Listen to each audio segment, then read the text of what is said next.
next we'll call Vanita Pathak to your talk. We have less time.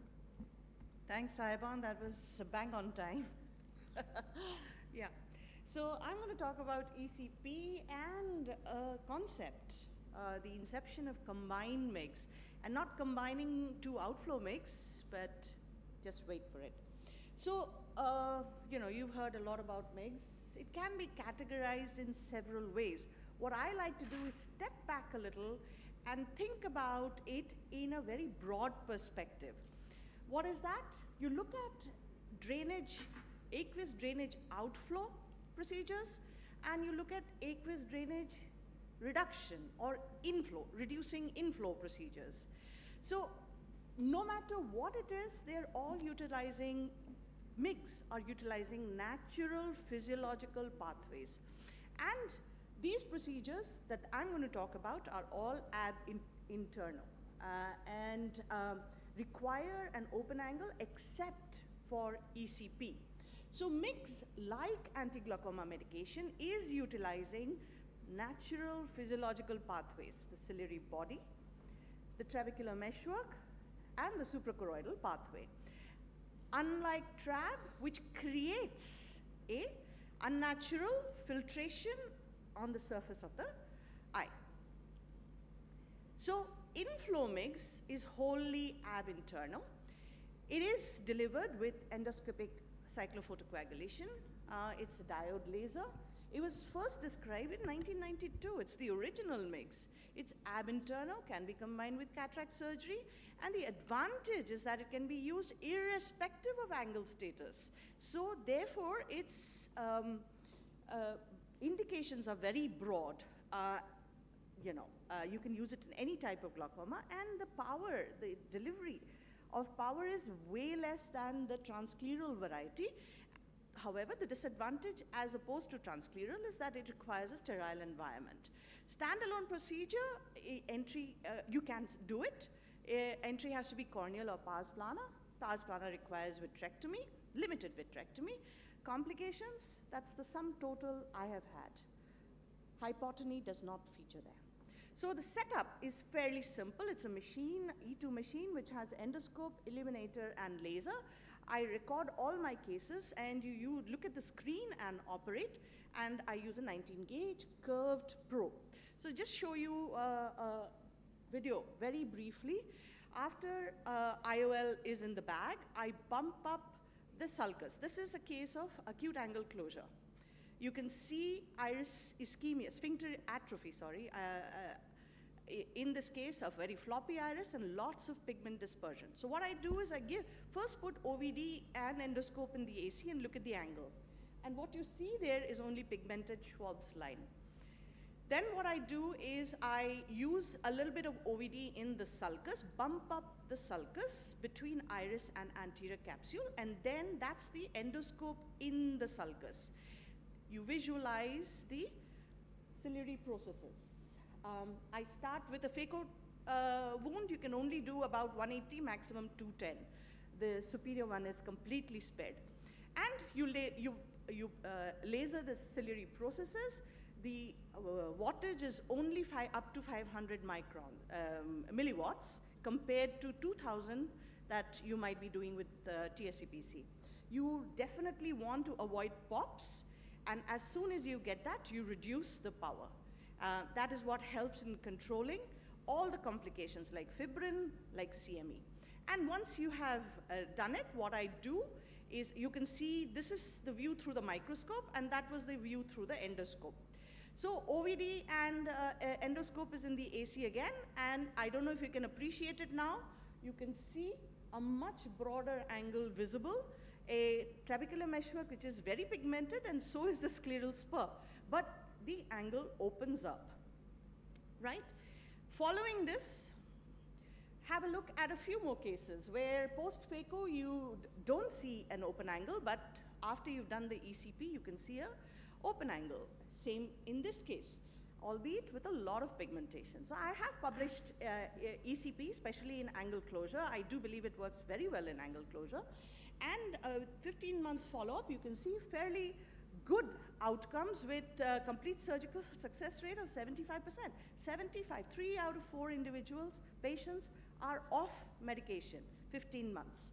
ECP and POAG, less number of complete success, but nonetheless, pretty successful, 95%. And reoperation rate, pretty low, less than 10% is good. You may ask why phaco-ECP and angle closure and why not phaco alone? I will tell you that the amount of reduction of IOP is double that in phaco-ECP, and the reduction in medication is double that in phaco-ECP when you compare it to phaco alone. So I actually prefer phaco-ECP. The ab internal outflow mix, mostly targeting the trabecular meshwork or the suprachoroidal space. We don't have any devices for suprachoroidal space, but we do have for trabecular meshwork.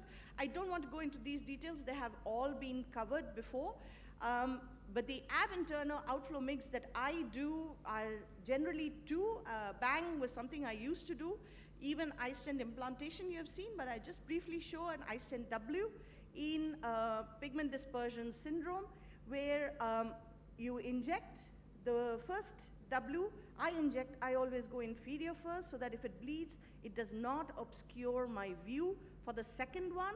And then I inject the second one. And once the procedure is done, you can see nice regurgitation through the, this is how it should be seen post-operatively, gonioscopic view. Then KDB, again, you've seen many, many videos, but again, I tend to use it quite a bit in angle closure. Trabecular meshwork, not very visible, but as I proceed, you can see the iris falling down and the channel opening up. And how do I know? I have precisely excised, because I always gather what I have taken out and I demonstrate it on a sponge, as you see there. And you can also, of course, do bang. This is something I am doing less and less. You can always see a clear cleft or unroofed Schlemm's canal. This has a little bit of pigmentation. So with the outflow mix complications, again, Sahiban has covered. We all talk about IOP spike, it's transient. We all talk about hyphema, that too is generally transient. It can be very high in GAT, up to 70% in Hughes paper. DM detachment can occur with iStents. You can have over implantation, you can have blockage, you can have PAS formation, you can have reoperation or failure rates. Compare that to the real huge list of sight-threatening complications that we see with TRAB. I think it's a no-brainer. So when you look at the results of BANG, KDB Glide, and iStent Inject in mild to moderates, you can see that there is at least about 17 to 20% reduction of pressure, more so with KDB, and definite reduction of anti-glaucoma medication. So what if we can combine mix to reduce inflow and increase outflow in advanced glaucoma? Will the IOP be controlled? Can you reduce AGM? All mix are known to be overwhelmingly safe. So combination of these should not really be causing any issues. Combination of inflow and outflow I do for an additive synergistic effect, where I use iStent KDB for outflow and ECP for inflow. I just move on, just showing you a few examples. This is a doctor. He, POAG with cataract, quite advanced, fixation involved. He's a doctor. He's progressing, he doesn't want any more medication. So what do? I do a combined inflow-outflow mix, and I find that his pressure, vision, and medication, all very satisfactory. Yet another patient, very young, 51-year-old, but thankfully his other eye is fine. He has very advanced glaucoma. You can see he's 22 on 3 drugs and does not want anything else because he thinks it's useless. But you do a combined mix, his pressure is 11, vision 6.6 with no medication. And yet another young patient, 55-year-old, angle closure, 19 on 3 drugs. He's a known asthmatic, and this is all the field that he managed with stimulus 5 in his only seeing eye. So I did a combined mix, and you can see I have left him on pilocarpine deliberately because he's angle closure and he cannot come for follow-up. So when we look at the data, combined data, you can see that from an IOP of almost 19.5, it has come down to 12.5. What more do you want in advanced glaucoma with a reduction in medication from above 3 to 1? So and no serious complications. None of the patients have actually lost vision. So whereas single mix procedures are indicated in mild to moderate disease, you can successfully combine inflow and outflow mix to do it in cases, advanced cases where TRAB has also failed.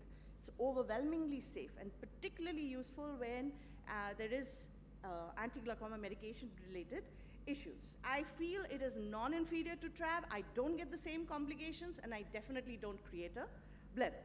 Combined mix, still I will say, spares the conjunctiva. So if you still want or need to do a TRAB in future, you can do it. Of course, long-term results are awaited and an RCT is ideal. It is very patient-centric. We all know that, but cost may be a limiting factor. Thank you very much for a patient listening. Thanks.